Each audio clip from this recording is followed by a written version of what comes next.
ಶಾಸಕರ ಅಭಿಪ್ರಾಯವನ್ನ ಸಂಗ್ರಹ ಮಾಡ್ತಾ ಇದ್ದಾರೆ ರಾಜ್ಯದಲ್ಲಿ ಸುರ್ಜೇವಾಲಾ. ಇದರ ನಡುವೆ ಸಿಎಂ ಮತ್ತು ಡಿಸಿಎಂ ಜೊತೆಯೂ ಉಸ್ತುವಾರಿ ಸುರ್ಜೇವಾಲಾ ಚರ್ಚೆ ಮಾಡಿದ್ರು. ಶಾಸಕರ ಸಭೆ ಬೆನ್ನಲ್ಲೇ ಸಿಎಂ ಡಿಸಿಎಂ ಜೊತೆಯೂ ಮಾತಾಡಿದ್ದಾರೆ ಉಸ್ತುವಾರಿ ಸುರ್ಜೇವಾಲಾ. ಒಂದ್ ಕಡೆ ಶಾಸಕರ ಜೊತೆ ಮೀಟಿಂಗ್ ನಡೀತಾ ಇದೆ, ಬ್ಯಾಕ್ ಟು ಬ್ಯಾಕ್ ಸಭೆಗಳಾಗ್ತಾ ಇದೆ. ಸಭೆಯ ನಡುವೆ ಸಿಎಂ ಡಿಸಿಎಂ ಜೊತೆಯೂ ಚರ್ಚೆ ಮಾಡಿದ್ದಾರೆ.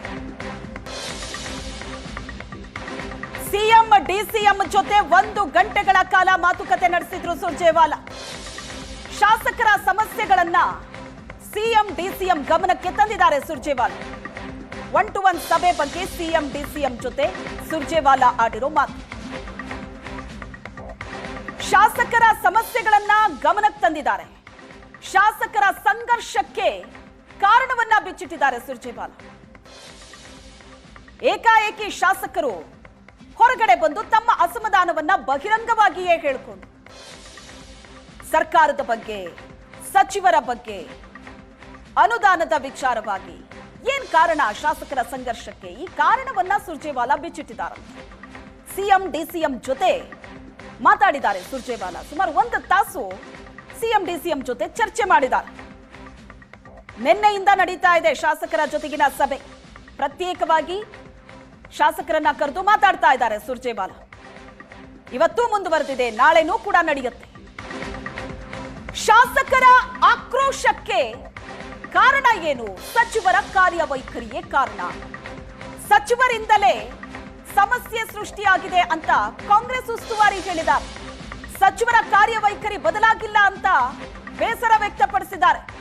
ಎಷ್ಟೇ ಕೇಳಿದ್ರು ಕೆಲವು ಸಚಿವರು ತಿದ್ದುಕೋತಾ ಇಲ್ಲ. ಮೊದಲು ಸಚಿವರನ್ನ ಸರಿಪಡಿಸೋ ಕೆಲಸ ಆಗಬೇಕು.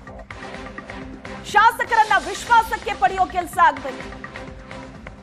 ನಿಗಮ ಮಂಡಳಿಗಳಿಗೆ ಅಧ್ಯಕ್ಷರನ್ನ ಆಯ್ಕೆ ಮಾಡಬೇಕು.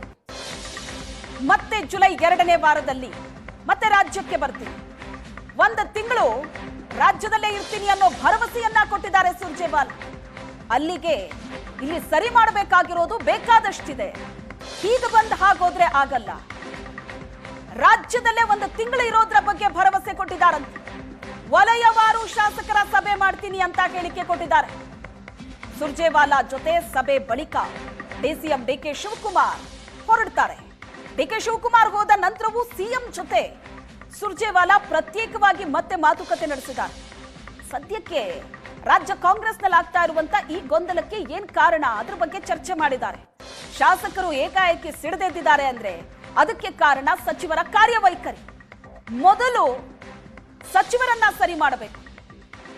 ಸಚಿವರ ಕಾರ್ಯವೈಖರಿ ಬಗ್ಗೆ ಸುರ್ಜೇವಾಲಾ ಬೇಸರ ವ್ಯಕ್ತಪಡಿಸಿದ್ರಂತೆ. ಎಷ್ಟು ಹೇಳಿದ್ರೂ ಕೂಡ ಸಚಿವರು ಸುಧಾರಿಸ್ತಾ ಇಲ್ಲ ಅಂತ. ಜುಲೈ 2ನೇ ವಾರ ಮತ್ತೆ ರಾಜ್ಯಕ್ಕೆ ಬರ್ತೀನಿ ಅಂತ ಭರವಸೆ ಕೊಟ್ಟಿದ್ದಾರೆ.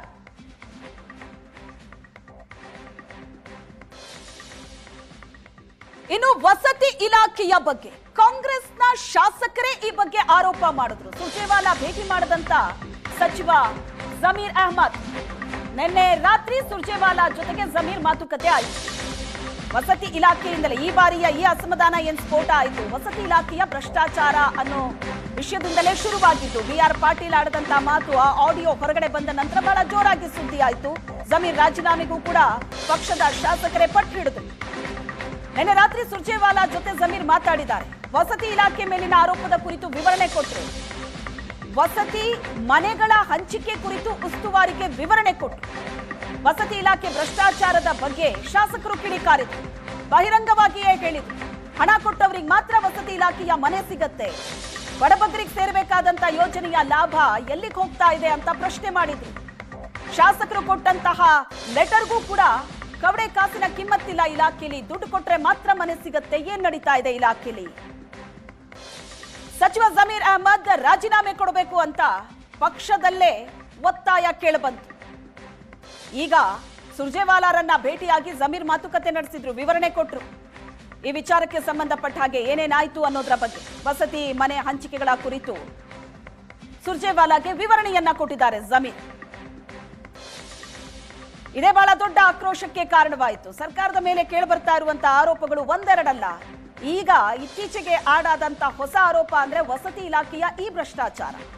ಒಂದಾದ ಮೇಲೊಂದು ಅಲ್ಲಿ ನಡೀತಾ ಇರುವಂತಹ ಅಕ್ರಮಗಳು ಬಯಲಿಗೆ ಬರ್ತಾ ಇದೆ.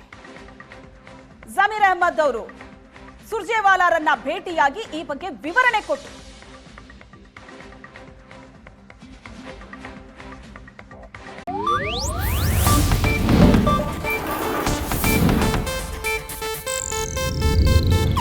ಇದು ಏಷ್ಯಾನೆಟ್ ನ್ಯೂಸ್ ನೆಟ್ವರ್ಕ್ ಪ್ರಸ್ತುತಿ.